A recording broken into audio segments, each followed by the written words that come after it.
Witam wszystkich widzów.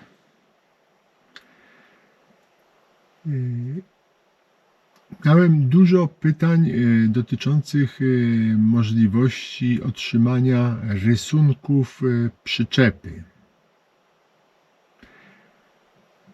Trudno, żeby tak do każdego z osobna wysyłać takie rysunki.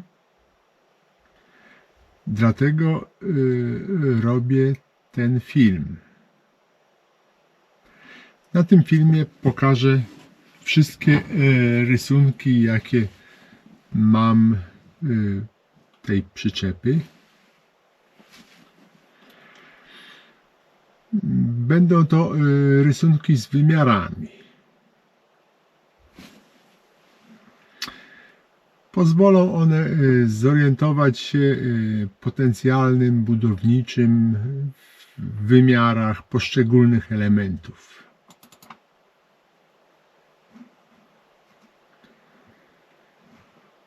Te rysunki ponumerowałem i teraz tak pokrótce omówię te rysunki. I oczywiście pokażę je. Rysunek numer 1 to jest prawa strona przyczepy z zewnątrz. Tu są te podstawowe wymiary.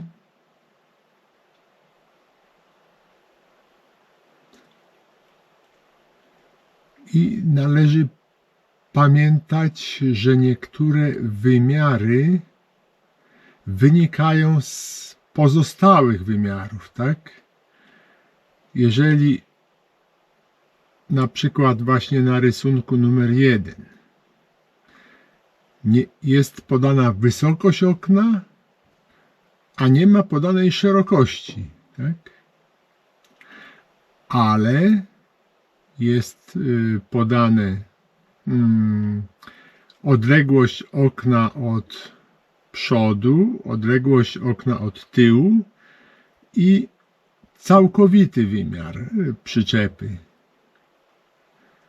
Czyli różnica między całkowitym wymiarem a tymi wymiarami odległości z przodu i z tyłu da nam wymiar szerokości okna. Wynika to z zasady, że w rysunku technicznym nie powinno się zamykać łańcucha wymiarów. Po prostu ten wymiar, który nie jest podany, jest właśnie takim wymiarem, na którym można tą tolerancję zachować. Czyli jeżeli te wymiary z przodu i z tyłu, tak, odległości zachowamy, to tu wtedy możemy to okno trochę zmniejszyć, trochę zwiększyć. Poza tym wszystkie wymiary są orientacyjne tylko. Jeżeli chcecie budować taką przyczepę, to powinniście dostosowywać ją sobie wymiarowo do swoich potrzeb, a nie tak ślepo naśladować te wymiary, które tutaj teraz podaję.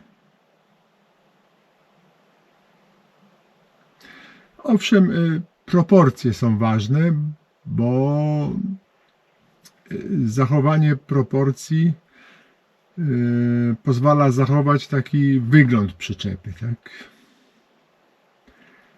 Jeżeli będzie bardzo długa, a niska, będzie gorzej wyglądać.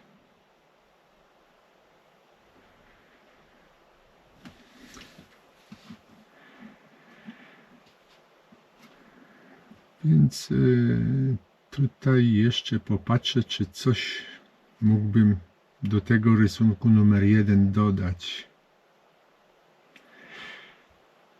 No, również tutaj nie ma szerokości wnęki na koło. Ale tak jak już wspomniałem, wynika ona z innych wymiarów.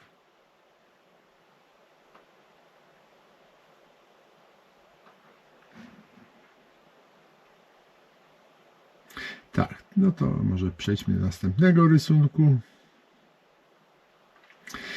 Następny rysunek pokazuje przyczepę z zewnątrz, z lewej strony. Z tym, że na tym rysunku są wysunięte te pewne elementy.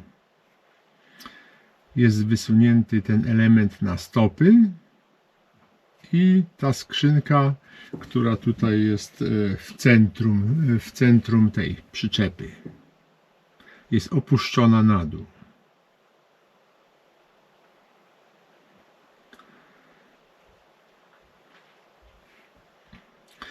Tu jest niewiele wymiarów, ponieważ większość tych zewnętrznych wymiarów jest na poprzednim rysunku. I teraz na tym rysunku są podane wymiary pokryw kryjących elementy wyposażenia, takie jak piecyk i zbiornik na wodę. Tutaj też nie trzeba się trzymać sztywno tych wymiarów, ponieważ wszystko zależy od tego, jaki zastosujemy piecyk i jak duży będzie zbiornik na wodę, który zastosujemy.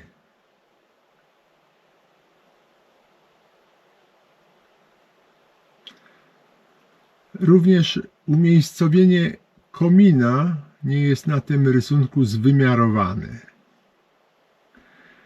bo to też zależy wyłącznie od tego, jak ten grzejnik będzie umiejscowiony w przyczepie.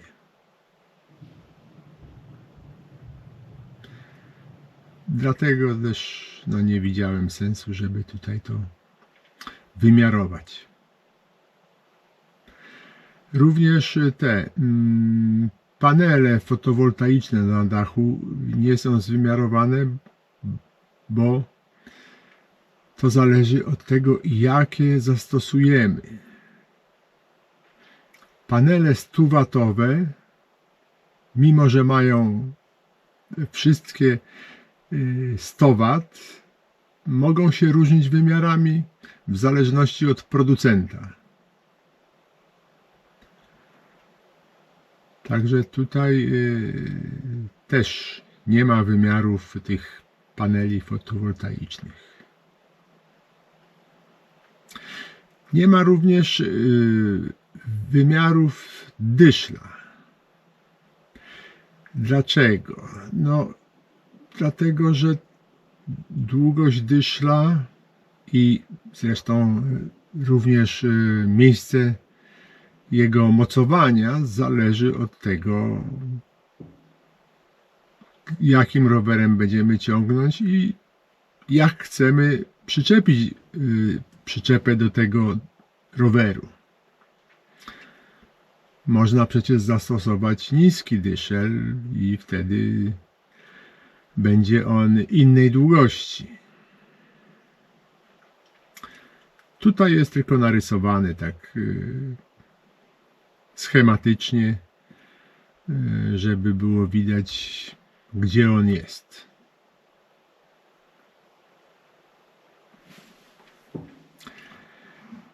No to przejdźmy do następnego rysunku.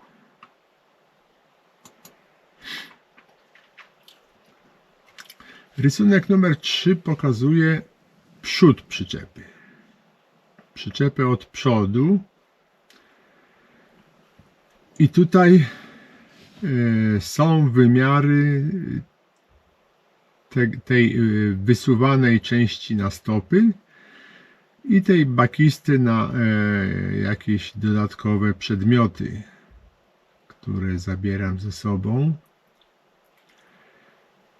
O ile wymiary właśnie tutaj, wymiary tej wysuwanej części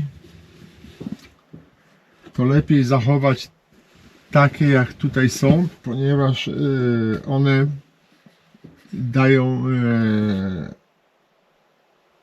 dosyć dużo luzu po bokach i wtedy tutaj można coś włożyć, łatwiej jest operować też. Natomiast wymiary tej bakisty z przodu też nie są takie ścisłe. Można ją zrobić mniejszą, można też większą. Myślę, że tutaj też wszystko zależy od inwencji konstruktora.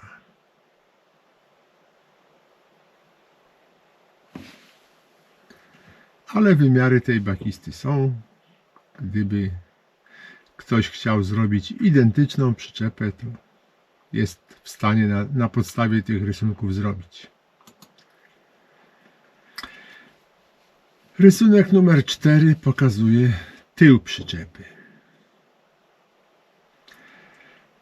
Tutaj jest w zasadzie tylko ważny wymiar szerokości drzwi.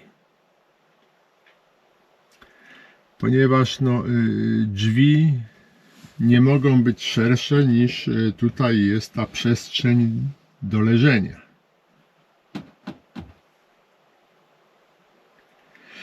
A z kolei węższe powodują, że trudniej będzie włożyć tą skrzynkę, która tutaj na środku podłogi jest opuszczana w przyczepie, bo ona ma szerokość 62 cm. Więc jeżeli zmniejszymy szerokość drzwi, to wtedy ta skrzynka w poprzek nie będzie się mieścić. Oczywiście można ją wzdłuż wtedy wkładać, bo ona tej szerokości ma tylko 42 cm z kolei. Ale szerokie drzwi są wygodniejsze, więc zwykle robię maksymalnie szerokie drzwi, bo wtedy to najwygodniej wsiadać, wysiadać i wkładać różne rzeczy do środka. Na tym rysunku są podane również wymiary tych drzwiczek do przestrzeni, gdzie są akumulator i butla gazowa. O ile tutaj do akumulatora to chyba trzeba by dostosować do wielkości akumulatora, bo jeżeli zastosujemy akumulator litowo-jonowy 50 Ah, tak jak ten ma, to on będzie mniejszy, ponieważ ten jest litowo-żelazowy i one są ciut większe od tych litowo-jonowych. Dlatego ten otwór jest trochę większy, żeby tam ten akumulator się zmieścił. Natomiast drzwiczki do tego przestrzeni na kartusz gazowy raczej nie powinny być mniejsze. Bo tutaj operowanie tym kartuszem już teraz jest dosyć trudne, ale możliwe, tak? Większych problemów nie ma.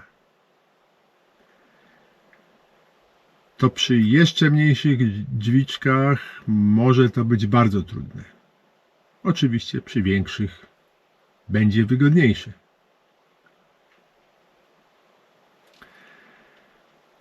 Także te drzwiczki, no to też do własnego gustu czy własnych potrzeb należy dostosować. No to przejdźmy do następnego rysunku.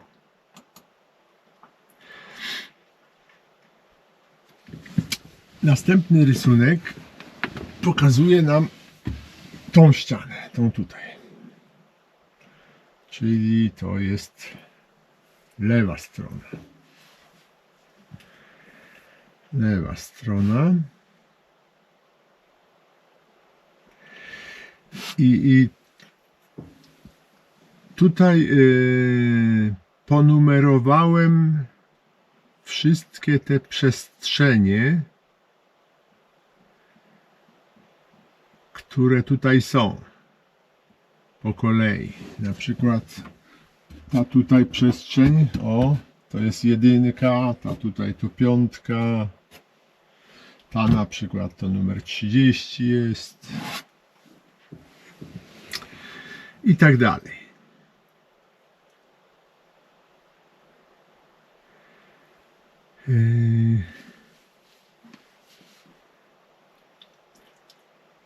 Ponumerowałem je, a na końcu, na ostatnim rysunku jest spis tych wszystkich przestrzeni i wytłumaczenie, do czego one służą.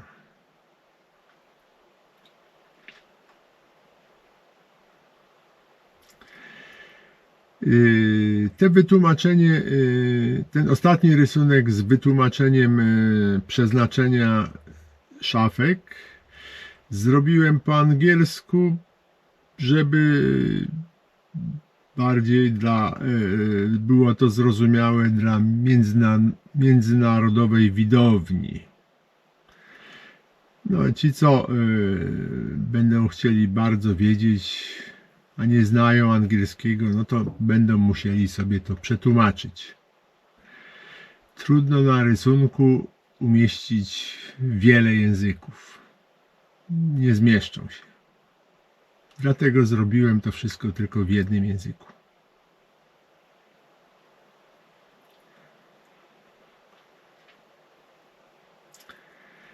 I tutaj są wymiary takich zasadniczych elementów. Takie drobiazgi, no powiedzmy, jak wymiar lustra tutaj, no nie podałem, bo to też każdy może zastosować takie lustro, jakie chce. Może być mniejsze, może być też większe. Wymiar całej szafki jest, ale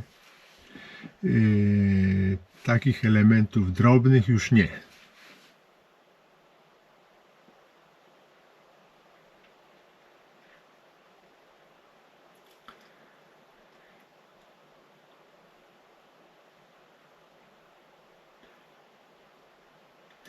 Tu jeszcze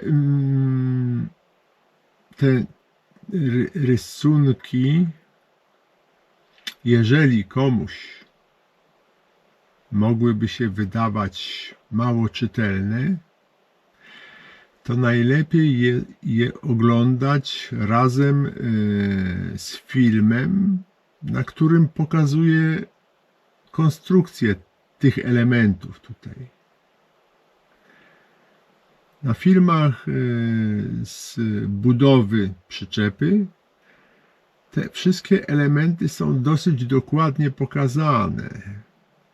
Nawet jakie to wsporniki są, jak to wszystkie te niewidoczne teraz elementy są pokazane na tych filmach. Także jeżeli ktoś by chciał budować przyczepę, to w oparciu o rysunki i też filmy z budowy. Myślę, że wtedy łatwiej będzie zrozumieć całą konstrukcję tej przyczepy.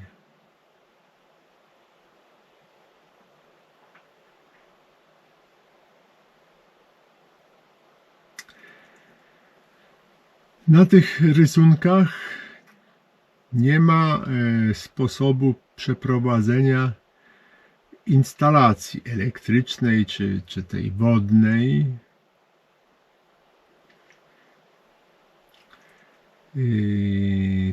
To jest częściowo pokazane na filmach, ale niezbyt dokładnie chyba, o ile dobrze pamiętam. Dlatego należałoby też samemu pomyśleć, którędy przeprowadzić kable.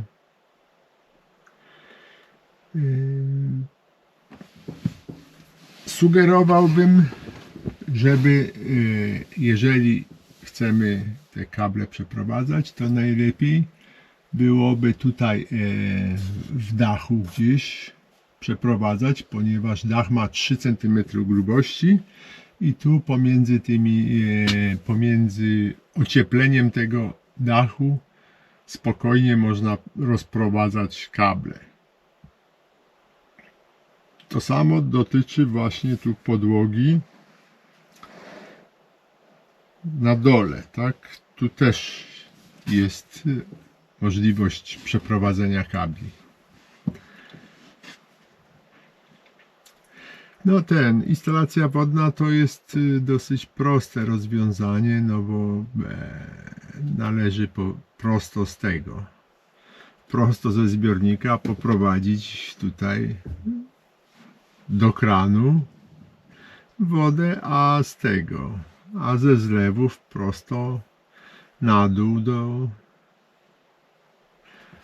pod przyczepę odprowadzić odpływy, tak?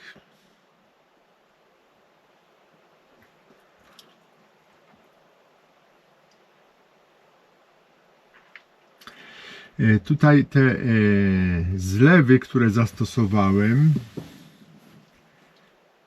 to są zrobione ze takich pojemników gastronomicznych i symbole tych pojemników gastronomicznych umieściłem właśnie w tym spisie elementów.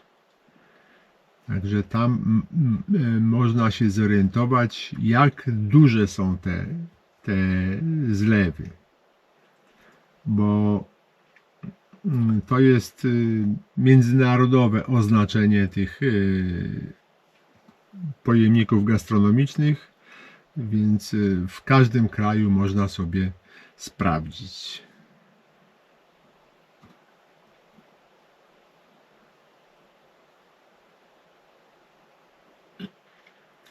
O ile chodzi o piecyk i całe te orurowanie powietrza, to trzeba jednak obejrzeć film pokazujący konstrukcję tego piecyka. Na takim małym rysunku nie da się tego wszystkiego dokładnie pokazać. Dlatego tu jak przepływa powietrze przez piecyk jest pokazane tylko schematycznie.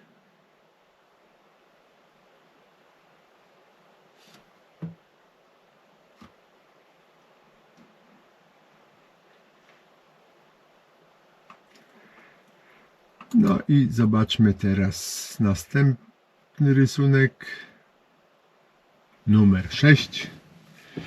To jest właśnie ta ściana. Ta ściana i tutaj te szafki, które tu wszystkie są. Tutaj też są tylko główne wymiary.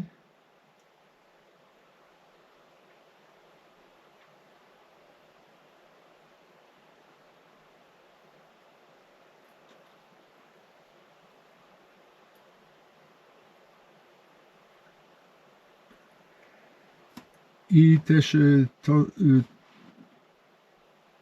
rozmieszczenie tych szafek też zależy od konstrukcji, bo na przykład jeżeli chodzi o tutaj konkretnie tą szafkę, tutaj jest ten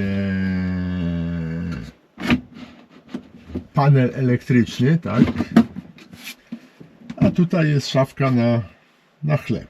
No, tak jak dla mnie, to ja tu po prostu chleb zawsze trzymam. To można też inaczej zrobić.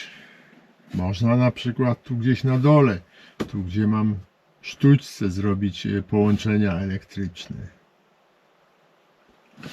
Można by tutaj na przykład u góry całkiem zrobić elektryczne. No. Tu są wymiary tych szafek podane, ale też, tak jak mówię, można różnie to robić, tak?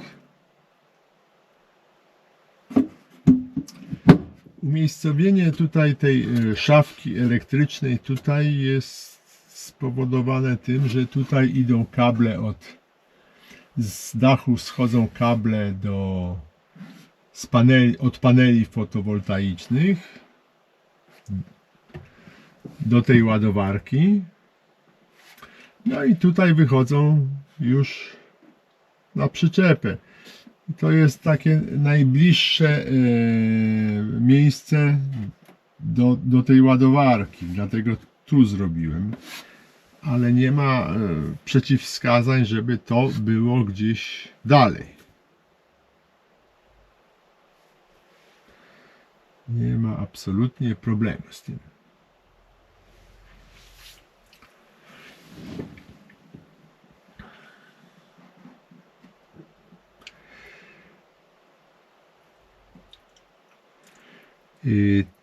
Tutaj też na tym rysunku nie podałem takich wymiarów tych podpór i tych przestrzeni na podpory przyczepy, ponieważ te podpory, no, każdy może zrobić takie, jakie uważa. Ja wczoraj znalazłem w internecie właśnie takie gotowe podpory do przyczep samochodowych czy tam motocyklowych, dosyć takie nieduże i bardzo mocne, a co więcej ciekawie rozwiązane, pozwalające takim jakby coś w rodzaju lewarka podnosić trochę do góry, tak? Tą przyczepę. Gdybym wcześniej zauważył takie coś, to prawdopodobnie zastosowałbym w mojej przyczepie, bo to bardzo pomysłowe rozwiązanie. Także gdyby ktoś chciał to zobaczyć, to jest to w internecie gdzieś osiągalne. Gdyby bardzo pragnął, to mogę mu dać link do tych podpór.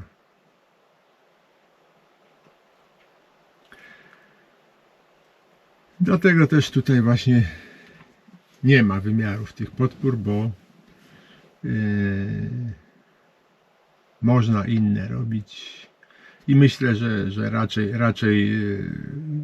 każdy, kto buduje przyczepy, to sam ma pomysł na to, jak zrobić podpory.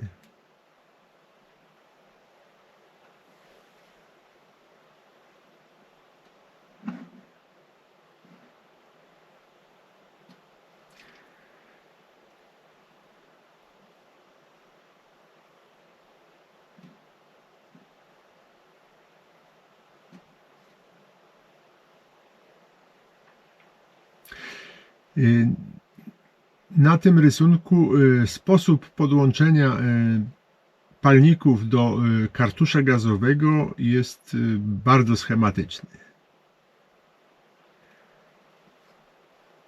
No, myślę, że to trzeba rozwiązać we własnym zakresie. Są tutaj różne możliwości.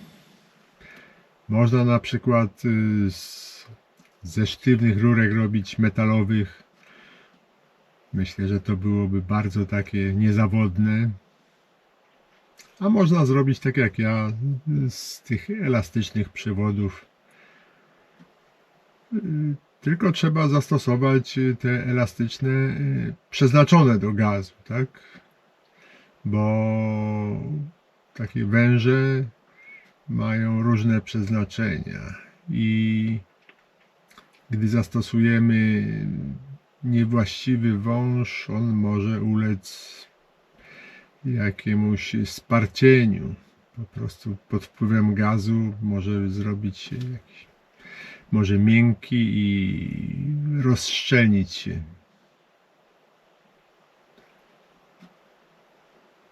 Dlatego lepiej zastosować wąż przeznaczony do gazu.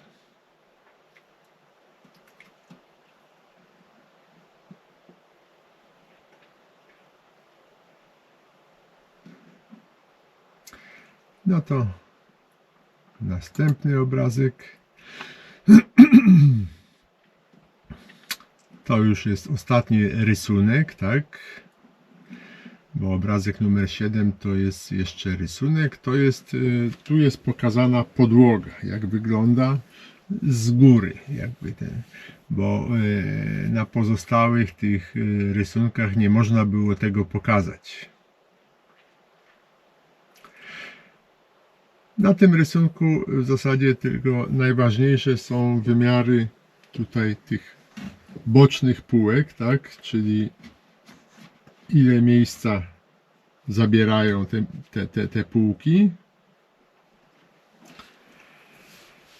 i jaka jest tutaj powierzchnia miejsca do spania, czyli długość i szerokość. No i są tutaj wymiary tej skrzynki, która służy do opuszczania nóg.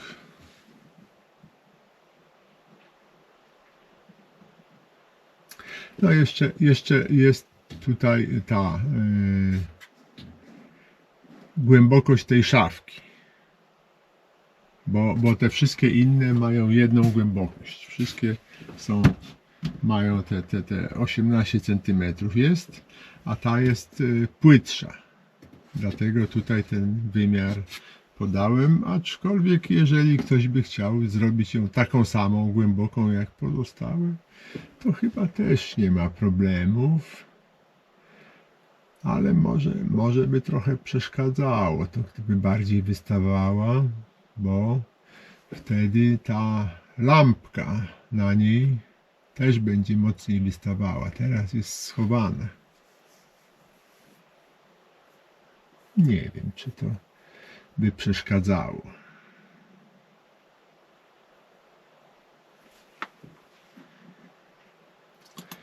No i ten ostatni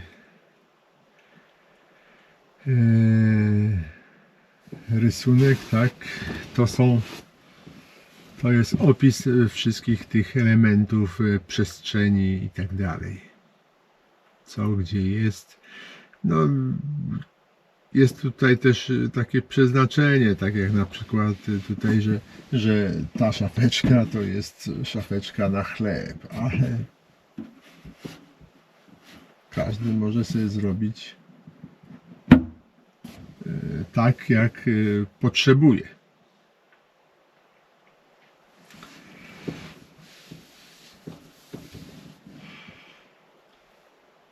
Oczywiście te przeznaczenie szafek można zmieniać, tylko należy pamiętać, żeby właśnie te lekkie rzeczy były tutaj właśnie wysoko, tak? Natomiast ciężkie ładować nisko. żeby przyczepa na pochyłych drogach nam się czasami nie przewróciła. I tutaj właśnie tak u mnie jest, że tutaj te takie wielkogabarytowe przedmioty, które tutaj są, one są lekkie wszystkie. Zajmują dużo przestrzeni, ale mają mały ciężar. Natomiast u dołu, tak jak tutaj jest ta lodówka, gdzie ciężka sama w sobie jest, a jeszcze zawartość zwykle jest ciężka, bo jedzenie dosyć ciężkie jest. To jest na dole tak samo. Tu jest ten przestrzeń na pożywienie, na prowiant. Tutaj też nisko. Tak, także jest to dosyć dobre dla zachowania równowagi przyczepy. Tak samo ten zbiornik wody jest tutaj, też poprawia stateczność tej przyczepy. Tak samo ten akumulator jest bardzo nisko. Akumulatory zasilające koła przyczepy też są bardzo nisko. No i tutaj te szafeczki, tak, to są szafeczki na ubrania, które też nie są zbyt ciężkie.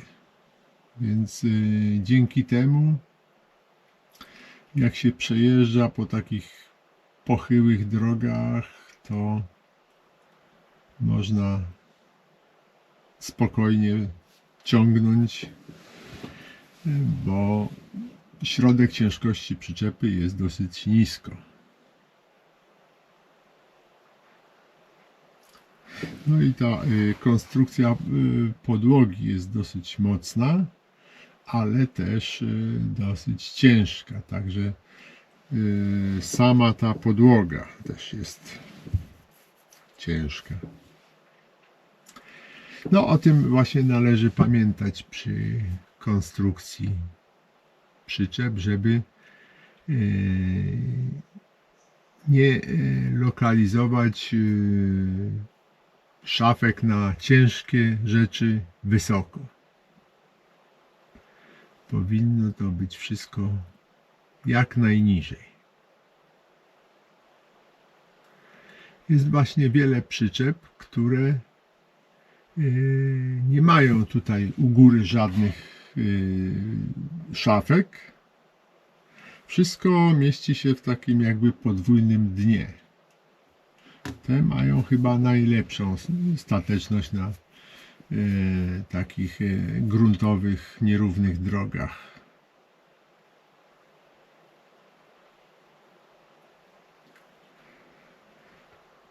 Nie ma też tutaj rysunków takich rzeczy, na przykład jak tutaj te żaluzje, tak? Jak to zrobione jest dokładnie, bo nie sądzę, żeby ktoś nabył dokładnie takie same.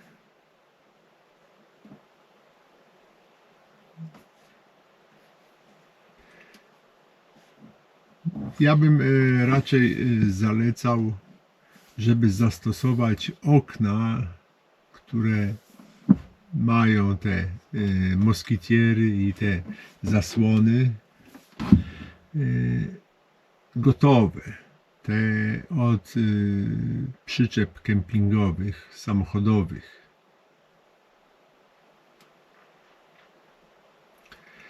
Tyle, że one są dosyć drogie. A, niektóre bardzo drogie.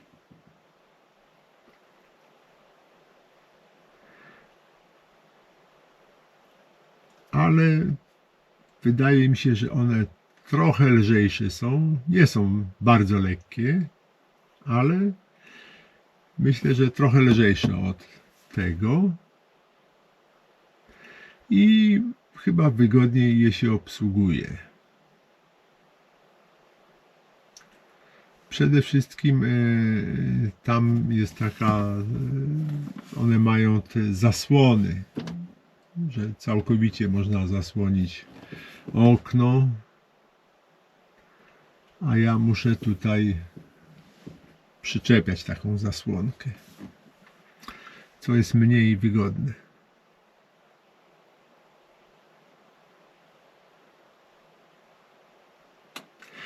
Jeżeli będziecie budować przyczepę według tych rysunków i nie znajdziecie na pytania was dręczące w tych filmach z budowy przyczepy, to oczywiście mogę odpowiedzieć drogą mailową na takie pytania. Mogę też zrobić jakiś dodatkowy rysunek jakiejś części. Nie ma problemu z tym. Oczywiście nie zrobię szczegółowych rysunków konstrukcyjnych, tak? Bo takie szczegółowe rysunki, które dokładnie wszystko pokazują, gdzie śruby dokręcić, jakie te listewki, gdzie umieścić i tak dalej, są bardzo pracochłonne. Tutaj ja te proste rysunki ideowe robiłem dosyć długo, a takie to bym musiał chyba kilka miesięcy spędzić, żeby zrobić. Więc takich rysunków nie spodziewajcie się. Ale jakiś drobny szczegół, jeżeli trzeba będzie, to mogę zrobić rysunek. Więc myślę, że to tyle o konstrukcji tutaj przyczepy. I dziękuję za uwagę. Do zobaczenia w którymś z następnych filmów.